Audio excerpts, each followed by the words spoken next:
Hello guys! Hello para to sa lahat ng Aquarius. Welcome dito sa aking channel, Kapalaran 888. Para to sa inyong lahat, this is general reading, Love Life, Aquarius. Wow! Aquarius, first card mo dito sinasabi na bago or dating karelasyon na gustong makipagbalikan sa'yo ang pwedeng dumating sa'yo. Okay? Sorry. So, prepare yourself kasi mga unexpected to eh. Pwedeng new relationship or yung ex mo gustong makipagbalikan sa'yo.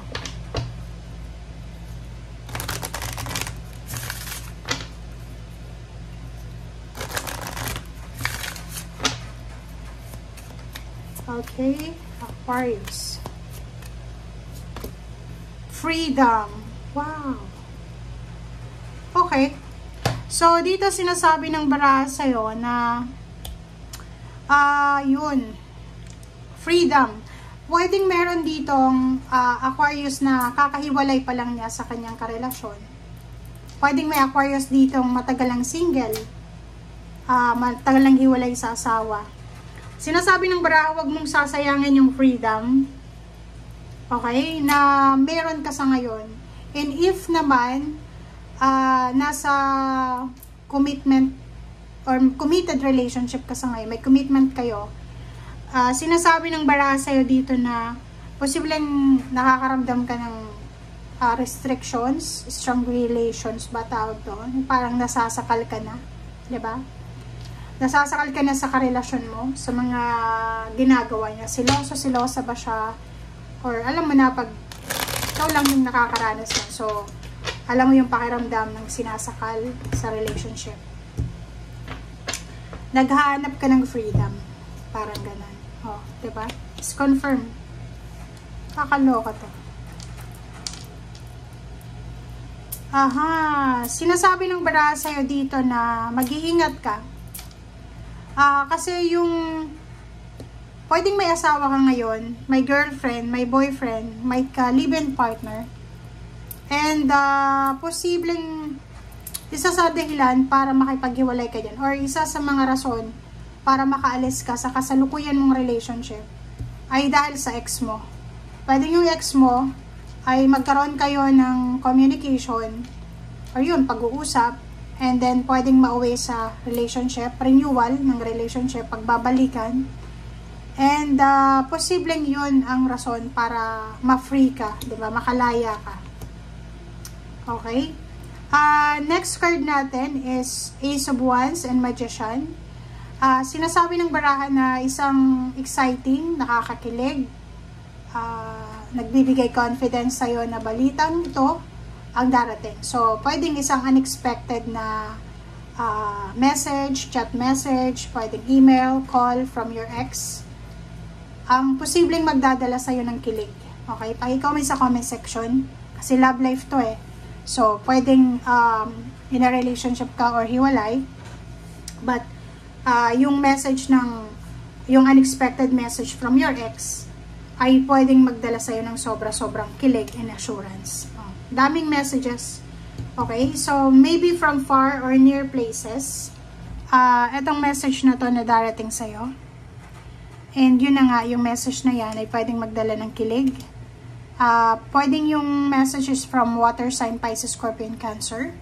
Or pwedeng yung message na yan ay magbigay sa'yo ng kalma. Diba? Yung parang kakalma yung emotion mo. Makakahinga ka ng malalim. Diba? Parang assurance para sa'yo na you're in the right hand. Parang ganun. And may pag-asa pa. And mayroong nagmamahal sa'yo. Parang ganun. Okay? So, nakikita ko sa'yo dito na isang desisyon ang posibleng gagawin mo, Aquarius. Isang Aquarius ang pwedeng makikipaghiwalay. Isang Aquarius ang posibleng iiwan yung sitwasyon na hindi na siya masaya. Isang Aquarius ang posibleng i-abandon na yung situation. Pwede siyang lilipat ng bahay, lilipat ng lugar. Yun, magta-travel siya para mahanap yung peace and harmony and freedom. Okay, next card natin is Nine of Pentacles and Page of Cups.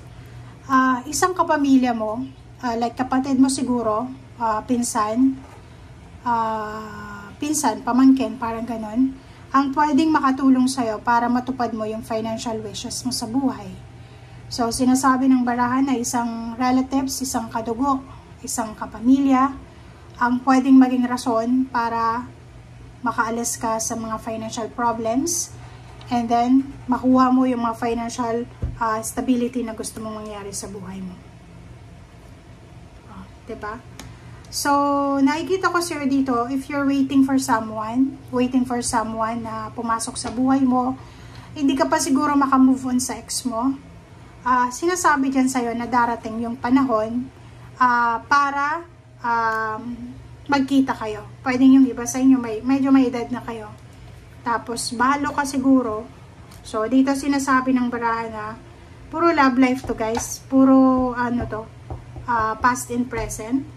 So, yun, sinasabi ng barahan na may bagong relationship, may makikipagbalikan, may mga friendship na pwedeng bumalik, parang ganon. So, nahihilo ka. Pwedeng yung iba sa inyo hindi makapag-desisyon.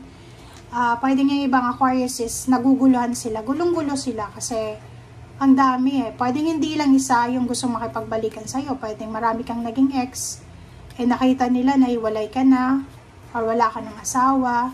And sabay-sabay silang kukontak sa'yo. Parang ganun. Wow. O, diba? 7 of Cups. So, nandito ka sa 7 of Cups. Nandito ka sa panahon na kailangan mong pag-isipan, kailangan mong timbangin yung sitwasyon, kailangan mong hanapin yung tama, parang ganon. Ang daming choices, maraming option para dito sa decision making na to. So, sinasabi ng baraha, mag-isip kang mabuti. 10 of Wands, sinasabi ng baraha dito na isa sa rason, okay? Isa sa rason kung bakit meron ditong Aquarius na hindi niya magawa-gawang magdesisyon according sa kung ano yung gusto niya. Kasi ang dami-dami niyang obligasyon sa buhay. Pwedeng yung iba, medyo may edad na sila. May edad na pero wala pang asawa.